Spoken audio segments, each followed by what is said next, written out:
Yes. Very well.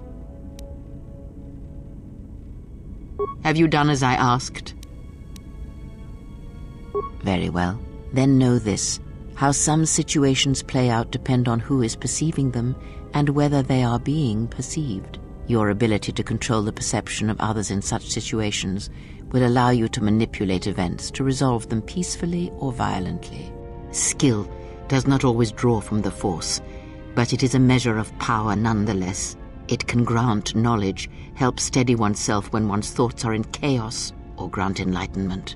Much can be achieved without the Force, as you know. Life continues, persists, and may be helped or harmed as a result. Now I am tired. Leave me to my meditations. Yes. Very well. Ah, I had wondered if... But your powers are strong indeed. There are places in the galaxy, strong in the Force, light, dark. They are born in places teeming with life, and in places that are filled with death. Worlds whose surfaces are graveyards, whose screams echo through the Force. It is possible for war, for men to give birth to such places, to leave wounds on the galaxy itself. What you heard was the echo of the past, and it travels still.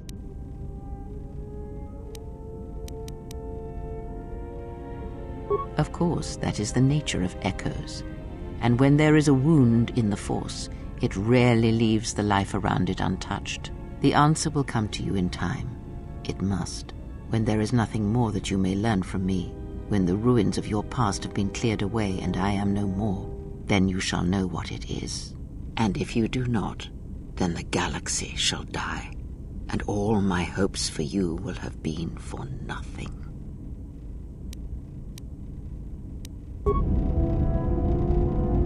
Yes. Very well. That crystal, most interesting. Is there something else you wished?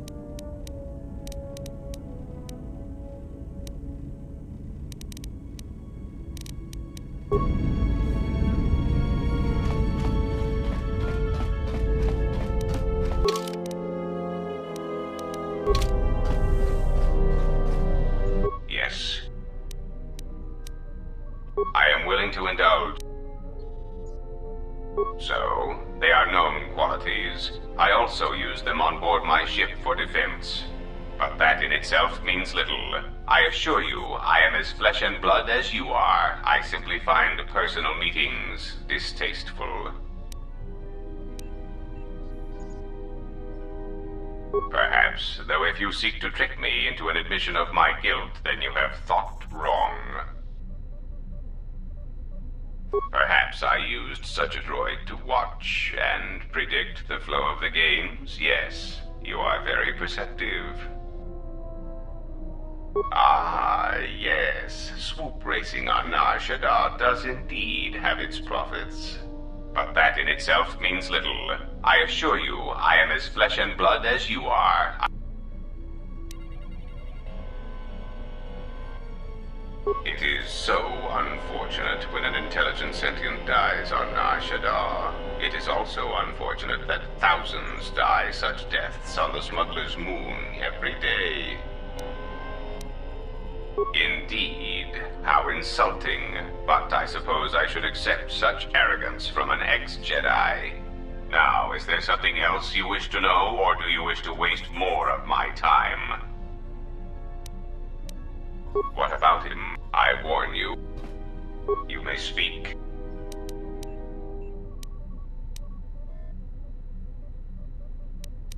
Now, that would be telling. For now, my presence must remain a secret, and it may remain that way forever. I am willing to... The assassin droids. I have encountered some, purchased the service of others. Why, I asked them to. To be honest, I believe that was always their intention, but it seems their directive was dormant for some time. If you mean produced, no, I do not. I do know that there are a surprising number scattered throughout the Republic fleet searching for you. What they will do now that you are found is easy to predict. Of course they are. They're droids with very specific protocols that, unless changed, will dictate their movements. Unless you shut them down at the source, they will be stalking you until you are captured or terminated. Why don't you ask their predecessor? That archaic, memory-impaired assassination droid will know more about his subsequent generations than I would. They are masquerading as protocol droids. I have discovered that when they are used in negotiations, they have a predictable pattern of sabotaging whatever peace treaties they are involved with. Because the Republic has no reason to investigate otherwise, and any discovery of their true purpose has been concealed by well-timed accidents. Because their behavior is predictable, of course. By monitoring their presence, I know which worlds will suffer civil wars, planetary conflicts, and Republic bombardment. Of course they are. They're droids with very specific protocols that, unless changed, will dictate their movements. Unless you shut them down at the source, they will be stalking you until you are captured or terminated. Why don't you ask their predecessor? You may speak. A common misconception not supported by facts. Revan did not intend to destroy the Republic. She deliberately left the infrastructure of many planets intact, and many military production facilities. I believe that by whatever means she used to build her armada, she recognized that it was somehow a limited source, or that she was only willing to use it to a point. My prediction is that whatever production facility was being employed, it carried a price that Revan perceived as detrimental to the goals of the Sith. And that is why Revan left many military production facilities in the Republic intact. That is what occupies my calculations as well. I believe that Revan saw a war on another front that we did not, or saw the value in keeping a strong military force. Unlike Revan, Malak demonstrated no concern for the future of the Republic in his attacks. His stratagems were painfully obvious, intending to crush all resistance everywhere. There was little thought beyond the complete destruction of anything that opposed him. He left quite a mess. I'm still trying to assess all the damage. Between the two, I would have preferred Revan rule the galaxy. She had foresight in her conquest, a subtlety that Malak did not possess. That is also a mystery to me. I do not have any evidence upon which to build an answer. It is significant that after the defeat of Malak, the forces decreased considerably, and after Revan's departure from known space, production ceased completely. It is my prediction that whatever was producing such forces needed a strong, effective leader to ensure its stability. Without Revan or Malak, there was no such figure left among the Sith.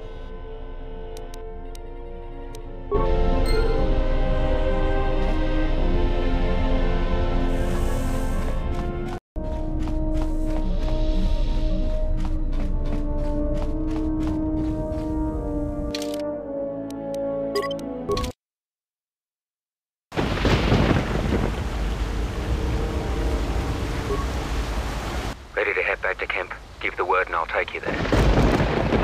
Follow me then. You received my message then. A man named Kavar wanted to get a hold of you urgently. He said that the Queen had arranged safe passage to Onderon for you, but I don't know how good their offer is anymore.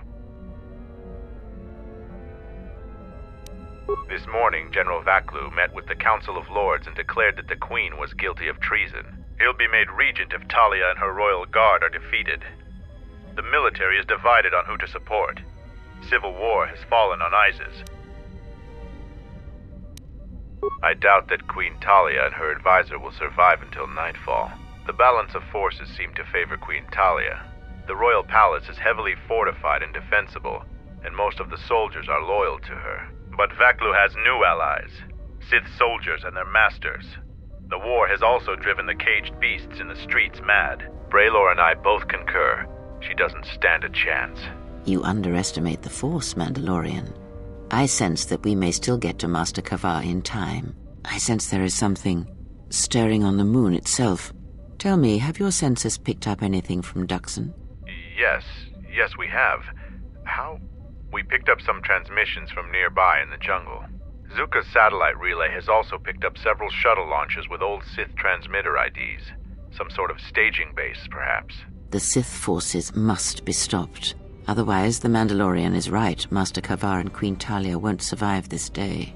Dividing our forces at a time like this is foolhardy. And this is why a common soldier will never triumph against a Jedi. Your military tactics are nothing compared to the Force. It is essential and inevitable that we face both enemies at the same time. You are correct. You must choose who will lead the expedition through the jungle to find our enemies and defeat them.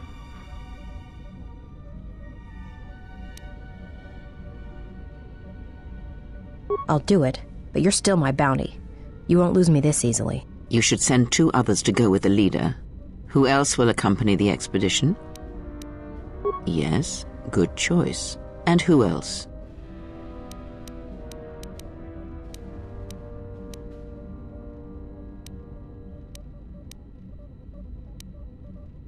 So be it. Now are you certain of your choices?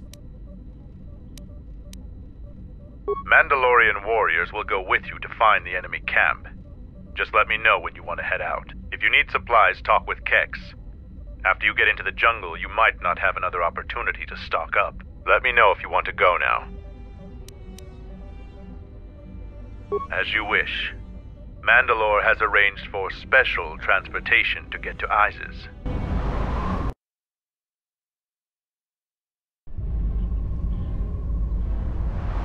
Finally, we're close to our objective. I sent the rest of my men to secure the trail behind us. My troops will keep the path to the Mandalorian camp clear. Ahead lies the enemy. I can follow you a little bit further, but then I will set up command and control for my unit in the field. So lead on.